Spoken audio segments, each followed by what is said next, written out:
विकसित भारत 2047 के लिए अनगिनत सुझाव दिए हैं। हर देशवासी का सपना उसमें प्रतिबिंबित हो रहा है, हर देशवासी का संकल्प उसमें झलकता है।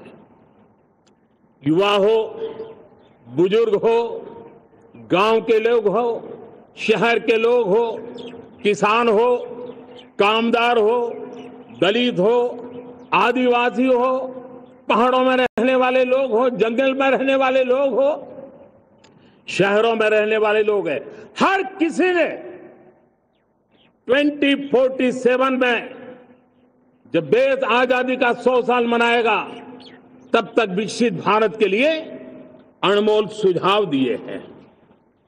और मैं जब इन सुझावों को देखता था मेरा मन प्रसन्न हो रहा था। उन्होंने क्या लिखा? कुछ लोगों ने कहा कि दुनिया का स्किल कैपिटल बनाने का सुझाव हमारे सामने रखा। 2047 विकसित भारत के लिए कुछ लोगों ने भारत को मैन्युफैक्चरिंग का ग्लोबल हब बनाने के लिए सुझाव दिया।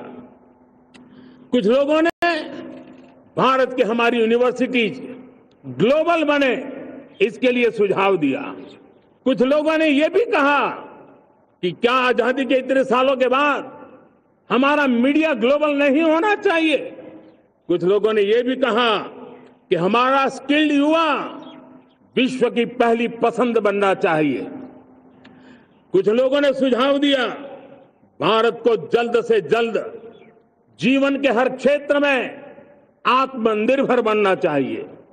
कई लोगों ने सुझाव दिया कि हमारे किसान जो मोटा अनाज पैदा करते हैं, जिसको हम श्री अन्न कहते हैं, उस सुपर फूड को दुनिया के हर डाइनिंग टेबल पर पहुंचाना है।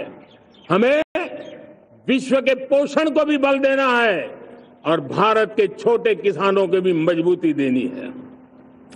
कई लोगों ने सुझाव दिया कि देश में स्थानीय स्वराज की संस्थाओं से लेकर के अनेक इकाइयां हैं, उन सब में गवर्नेंस के रिफॉर्म की बहुत जरूरत है।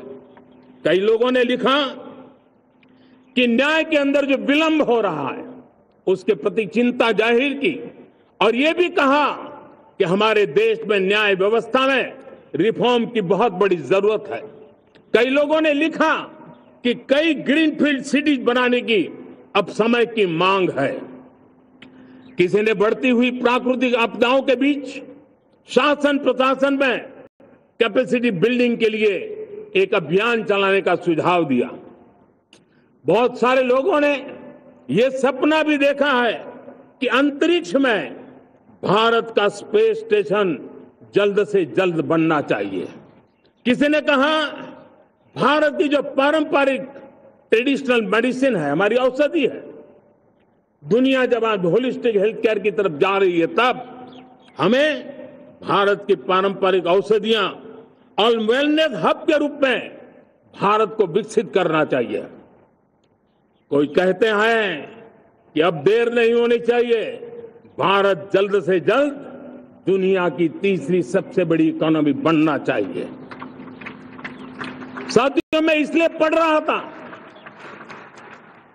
कि मेरे देशवासियों ने सुझाव दिए, मेरे देश के सामान्य नागरिक ने ये सुझाव हमें दिए हैं।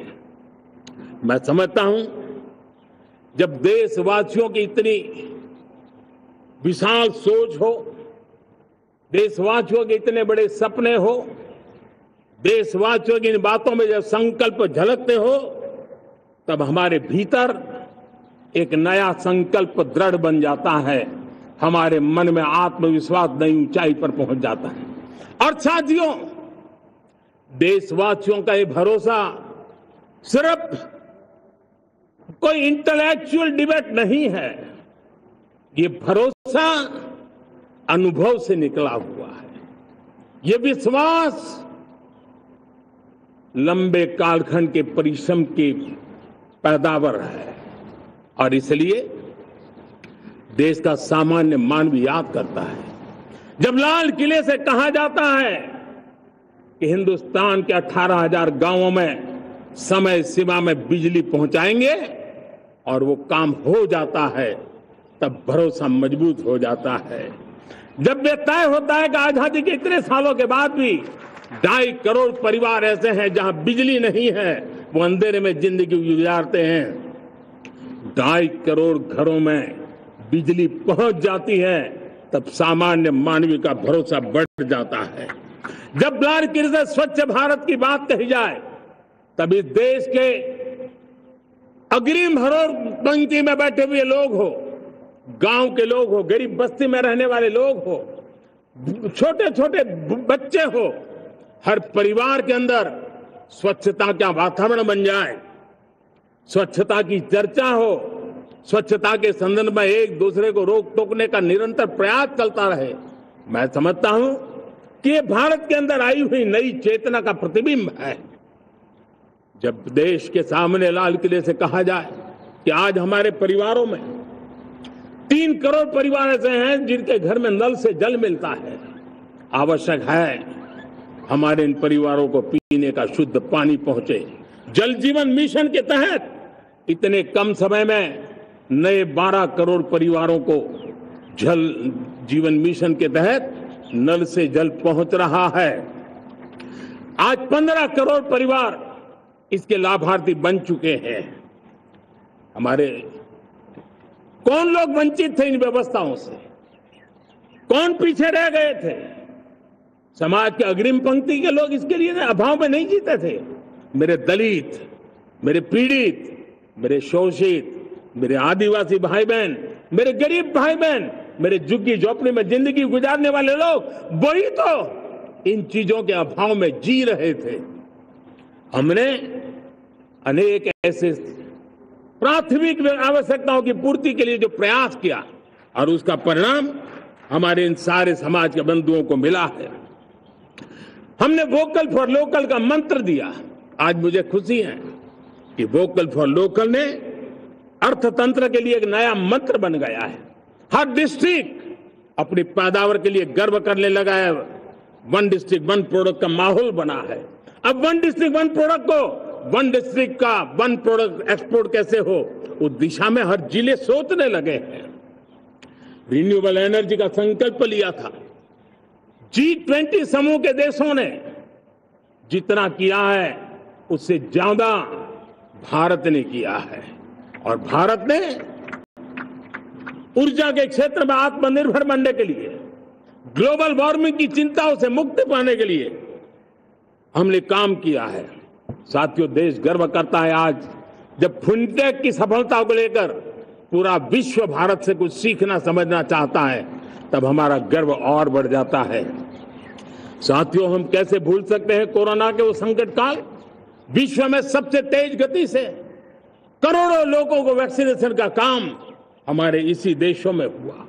यही देश हैं जो कभी आतताई आतंकवादी हमें आकर के मार के चले जाते थे। जब देश की सेना सर्जिकल स्ट्राइक करती है, जब देश की सेना एयर स्ट्राइक करती है, तो देश के नौजवानों का सीना ऊंचा हो जाता है, तन जाता है, गर्व से भर जाता है। और यही बातें हैं जो आज 140 करोड़ देशवासियों का मन गर्व से भरा हुआ है, आत्मविश्वास से भरा हुआ है। साथियों, इन सारी बातों के लिए एक सुविचारित प्रयास हुआ है। रिफॉर्म की परंपरा को सामर्थ्य दिया गया है।